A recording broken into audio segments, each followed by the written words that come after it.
Okay, here we are back again with more Mass Effect 2, and we are in the middle of the Codex, the very intricate and detailed Codex, and we are talking about Cerberus now. So yeah, let us continue.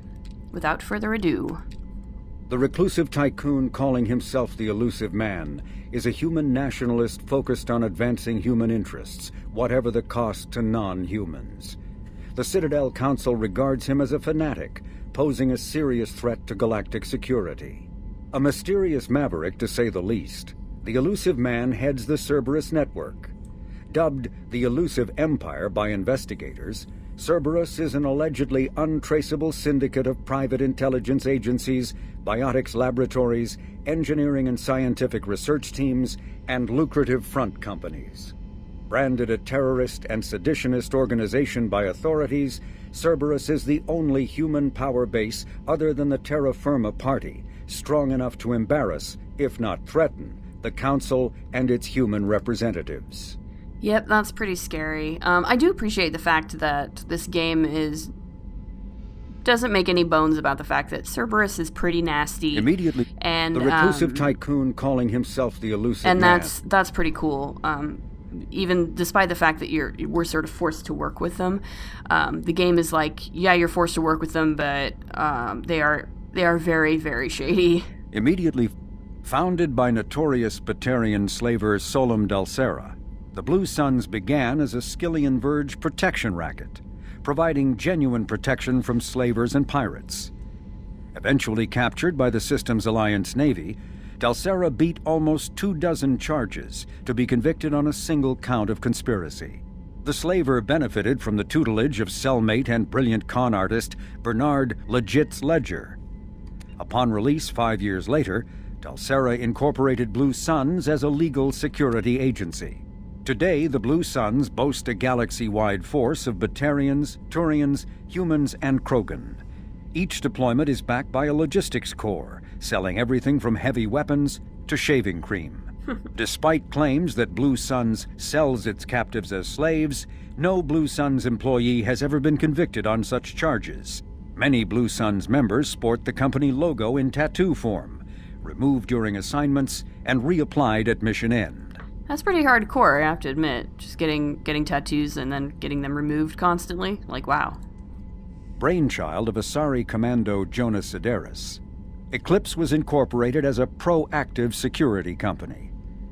Influenced by Asari and Solarian military doctrine, Eclipse specializes in sabotage, assassination, and personal and organizational security. Although Citadel governments regard the corporation with suspicion, it's embraced in the Skillian Verge and Terminus systems. Early on, Sideris sought government contracts to establish market share against the better-established Blue Suns.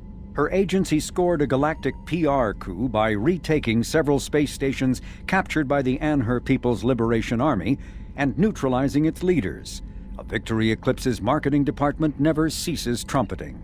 Based on Omega Station, Eclipse controls nearly 20% of the asteroid's real estate. Its services range from mech repair to open warfare, although assassination is reserved for meeting wider, longer-term company goals. For instance, preemptive strikes against pirates rather than murdering spouses for insurance money. Oh, good. Despite numerous reports, Eclipse denies sabotaging or kidnapping business rivals. Well, of course Originally they would. a small Terminus Systems Vorcha gang, the Blood Pack was transformed into a legion by visionary Krogan battlemaster Gunnar Rang. Exiled for striking a female in anger, Rang obsessed over reclaiming his lost status. Leading the Vorcha Pack as a pirate crew, Rang cultivated recruits and infamy for a decade before incorporating his fighters as a security company across the Skillian Verge. His notoriety ensured his initial public offering for investors made him rich beyond most Krogan's dreams. Rang returned triumphantly to his clan, rallying elders, Krogan hordes, and their firepower and biotic support toward professional violence in the Terminus systems. Banned from Citadel space, the Blood Pack bribes its way through spaceports into armed conflicts across the galaxy. Priding themselves for accepting otherwise untouchable contracts, the Blood Pack rejects bodyguarding and security in favor of cases requiring minimal oversight and maximal violence. Sounds very Krogan, that's for sure.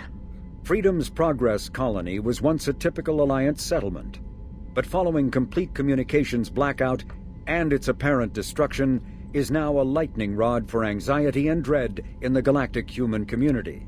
The communications blackout followed an upgrade of the colony's small military force, supplemented by mechs and security drones, with high-powered, tower-mounted Guardian lasers. Colonists complained about construction cost overruns, delays, noise, and damage to the local environment. They also feared the defense array could be seen as provocative to their world's neighbors. Such fears may not have been baseless. Authorities have still offered no explanation for the communications blackout, fueling rumors of plagues, natural disasters, or a cult-inspired mass suicide. Located in strategically insignificant space, Freedom's Progress colony had once offered residents spectacular rainbows, lush marshlands, and stunning mountain ranges. Its potential as an agricultural settlement and tourism wonderland rivaled that of any Alliance colony. Yep, that sucks to be them. Before the Geth Revolt 300 years ago, the Quarians colonized Haestrom to study the mysterious instability of its sun, which threatened premature eruption into a red giant. As a scientific outpost of minimal military value, Haestrom was ill-equipped to repel Geth forces during the insurrection and fell quickly under their control. Captured Geth planetary survey data indicates that despite sustaining damage during the war, Haestrom's architecture remains as it was 300 years ago, preserving a Quarian architectural style that no longer exists anywhere else in the galaxy. Because Haestrom's sun has overwhelmed the planet's protective magnetosphere, humans foolhardy enough to venture into Geth-controlled Haestrom must exercise extreme caution. Minutes of radiation exposure will overload shields, and hours of exposure will kill. Furthermore, solar output renders surface-to-orbit communication nearly impossible. A typical terminus colony possessing minimal tourist value, Horizon promises substantial economic opportunity, especially in providing new products for humans and supplying the Turian hierarchy. Surveyed 18 years ago, Horizon received pilot habitation 4 years later. The colony proper is now 8 years old. Blessed with verdant forests and abundant fresh water, Horizon maintains a colonial culture that thrives as a refuge from the increasing restrictions of Citadel-governed society. Horizon has attracted numerous dissidents, marginal people, and fringe dwellers from across Alliance space. Not anymore. Known as the Starcraft Cemetery, Corliss was the regional toxic junkyard for centuries. Ships reaching astronautical near-death at connecting mass relays were sent to Corliss, stripped of every useful component, then dumped planetward to clear shipping lanes. Currently, Corliss hosts numerous merc factions, such as the Blue Suns, rumored to be using downed ship fossils to test advanced munitions. Massive gun batteries threaten anyone attempting planetfall, with minimal defenses against ground attack. Because ancient volcanism greenhoused the planet, Corliss was too hot and CO2-rich to develop a biosphere, despite the abundant lakes that could have sponsored the development of life. Now cool enough for protected habitation, but too scorching for anyone but extremophiles and mercenaries seeking secrecy, Corliss supports numerous Krogan outposts. The Krogan have therefore seeded Corliss with hardy Varen, often kept as warhounds. Varen live primarily on a diet of geophagous vermin and each other. Yeah, nice. Originally an asteroid rich in element 0, Omega was briefly mined by the Protheans, who eventually abandoned it due to its thick, impenetrable crust. Thousands of years later, nature did what even the Protheans could not. A collision with another asteroid broke Omega in half, exposing its trove of element 0 for easy mining. A rush ensued as corporations and private individuals tried to strike it rich on Omega, and thieves and outlaws followed in their wake. As space became tight, construction of processing facilities extended vertically from the asteroid, creating Omega's jellyfish-like silhouette. To prevent future collisions, The station is ringed with enormous mass effect field generators that redirect incoming debris. Smart. Today, Omega is a major hub of narcotics, weapons, and EZO trafficking, without even a pretense of civilian government or military control.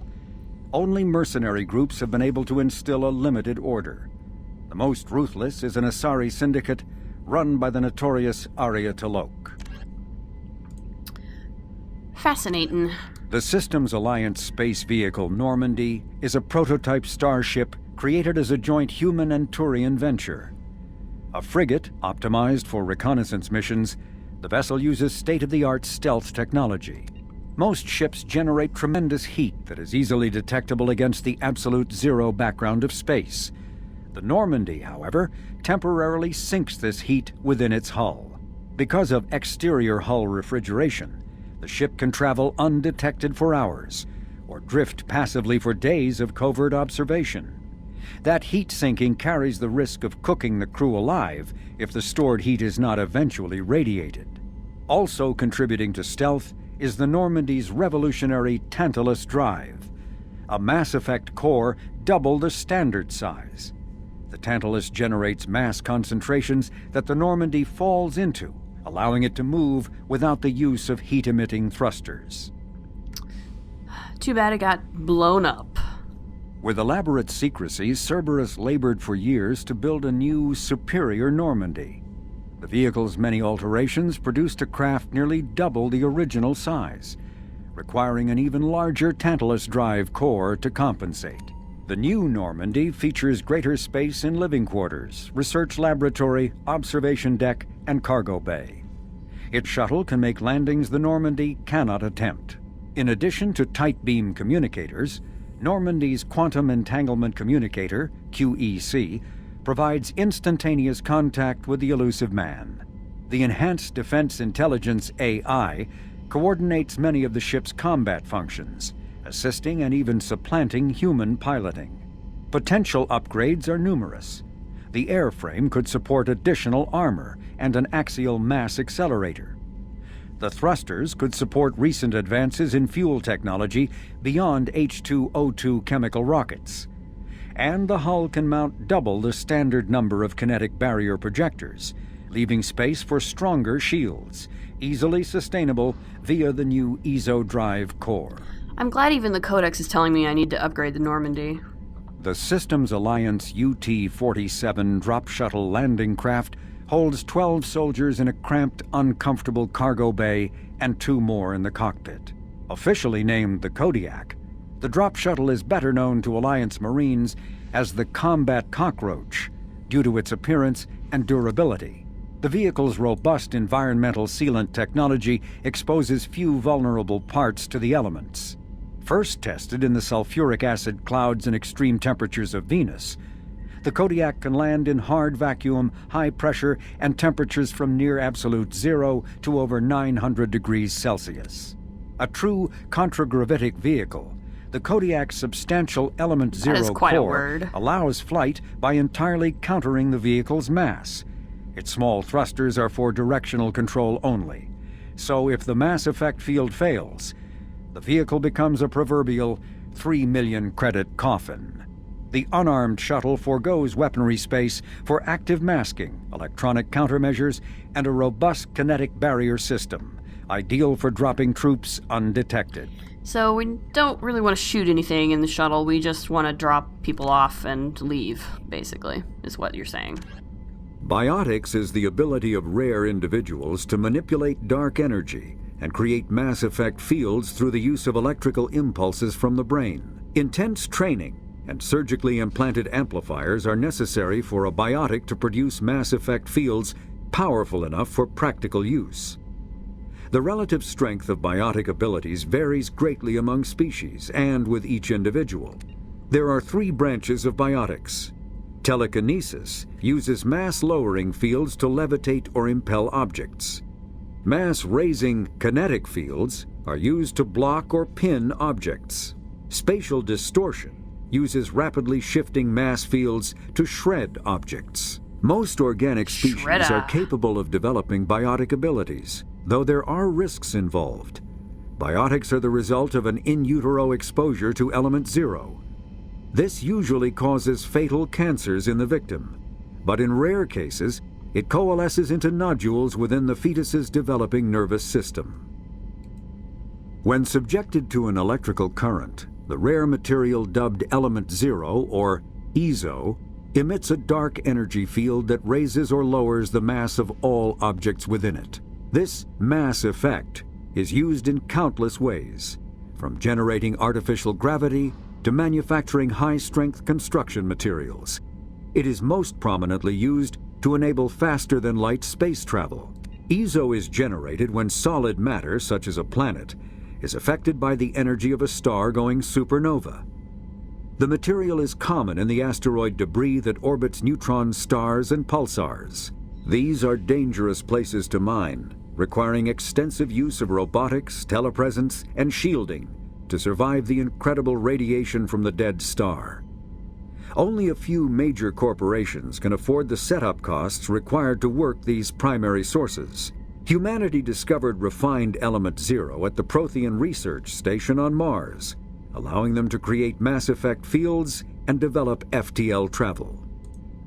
Element 0 can increase or decrease the mass of a volume of space-time when subjected to an electrical current. With a positive current, mass is increased. With a negative current, mass is decreased. The stronger the current, the greater the magnitude of the dark energy mass effect. In space, low-mass fields allow FTL travel and inexpensive surface-to-orbit transit. High-mass fields create artificial gravity and push space debris away from vessels. In manufacturing, low-mass fields permit the creation of evenly blended alloys, while high-mass compaction creates dense, sturdy construction materials. The military makes extensive use of mobility-enhancing technologies, with mass effect utilizing fighting vehicles standard frontline issue in most military forces. Mass effect fields are also essential in the creation of kinetic barriers or shields to protect against enemy fire. It's hilarious how rare Element 0 supposedly is, and yet it's used in literally everything from FTL travel to literally toothbrushes. So it's like, okay, that's pretty crazy.